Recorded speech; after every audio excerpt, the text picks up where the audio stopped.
So today I'm going to be talking about how stop casting macros and regular cast macros with regards to your cooldowns on any caster affects your DPS, and this is due to how the server buffers your inputs or doesn't buffer your inputs in some cases. So for Mage specifically, your cooldowns will be like Combustion or Arcane Power, mixed with your trinkets, so like Balance Druids, Elemental Shamans, and Warlocks is mainly just your trinkets. Uh, I've just joined a new guild, Genesis.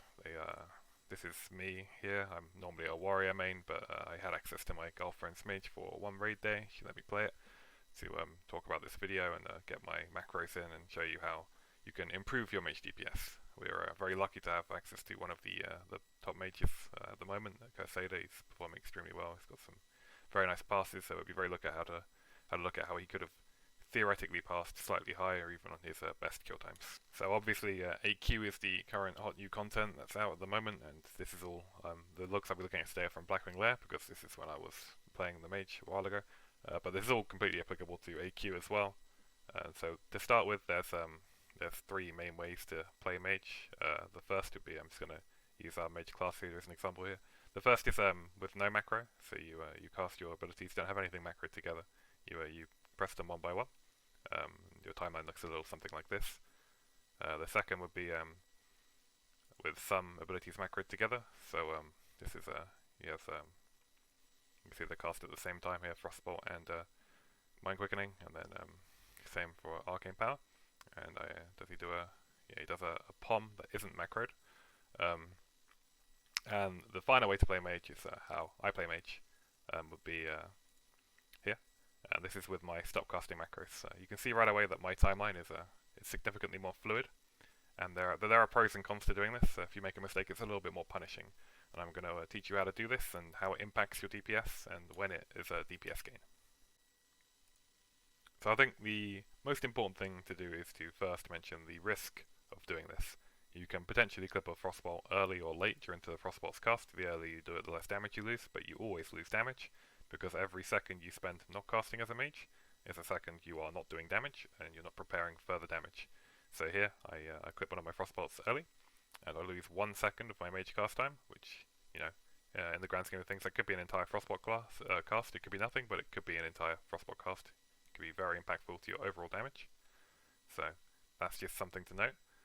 This is not as applicable to the other method where you have things macroed together, but you don't have a stop casting macro. Like if we jump back on to WoW here, see if I'm like spamming combustion,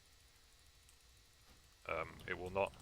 It doesn't stop me casting. It just casts immediately when I finish. But if I spam my stop casting macro, it obviously I clip my fireball. I don't get that fireball cast. So that's why this macro is a little more precise. You need to be a little more focused with it. But I'll show you how it can improve your damage if you do it correctly. So the first thing to note is without the macro, it can offer like very very marginal gains or nothing realistically at best. So this is without using stop casting macro, where the server ticks about every 0.2 seconds. Mfuko here, he moves right at the end of his Frostbolt and then immediately casts another one, and it happens on server tick, and he loses like almost no time at all, not even 0.1 of a second. That's kind of best case scenario for not using a stop casting macro. That's the best possible thing that can happen.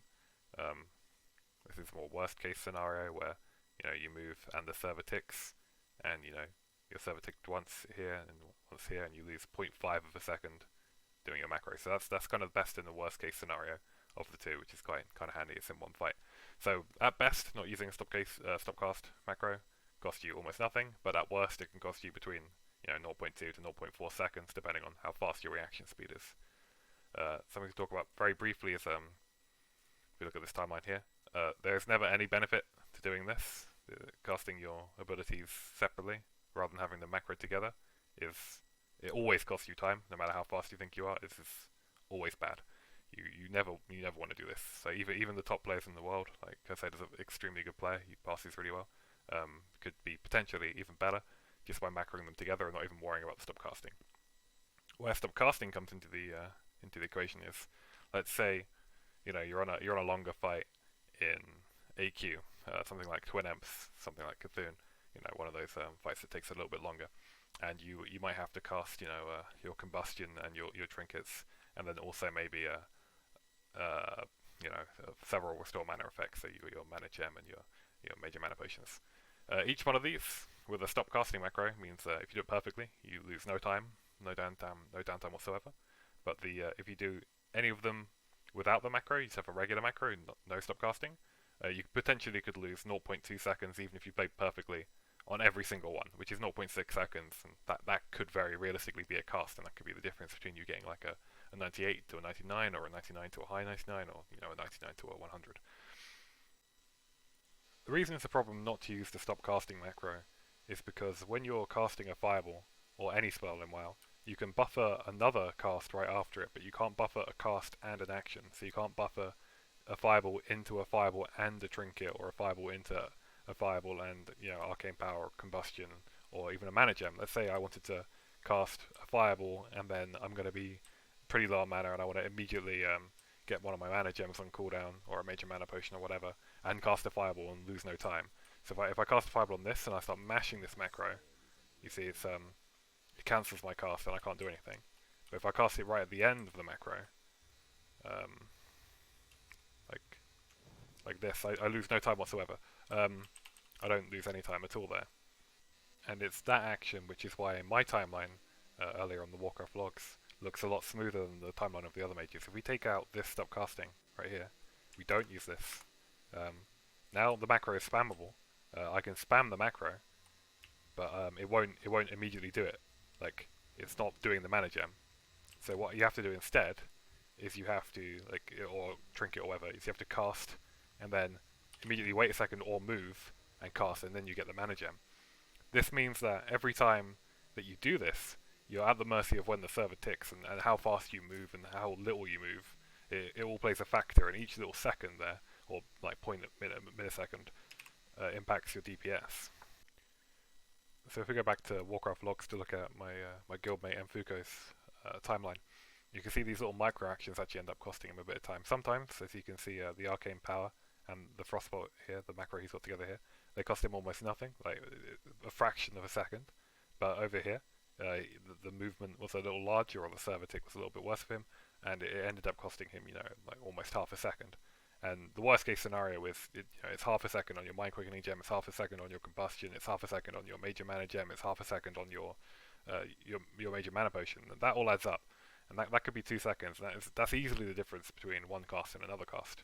Whereas if we go back to my timeline, there's no interruption whatsoever when I'm doing my macro, which means that I'm always going to get the maximum amount of casts off in a fight if I don't make a mistake. And without doing the macro, you run the very real risk that you could have got an extra cast in, and for a caster, that's huge. That's literally the difference between getting a 98 or a 99, or a 99 and a high 99, or a 99 and a 100. That is the difference right there. So the moral of the story is, no matter whether you've been playing Mage for a long time and you simply haven't been playing with macros, or you're very new to Mage and you're picking it up, or any caster really, doesn't have to be Mage, you should just macro your abilities together immediately, even without the stop casting. You want to get your arcane power, your combustion, your mana gems, your troll ratio, whatever, macroed into casting a Frostbolt or a Fireball, whichever one's applicable to the spec you're playing. And if you're playing Arcane Frost, I would put the stop casting into Presence of Mind always, because then you can clip the end of your cast if you're not going to get it with Arcane Power. You get a spell pushback on Veil or whatever. That way you can always guarantee you're going to get that Presence of Mind off with the Arcane Power. Now, if you're looking to get the most out of your mage and you really want to be pushing yourself to get those very high passes, that's when you're going to move into the stop casting macro, because that is the only way you can be sure that you got the maximum amount of casts off every single fight.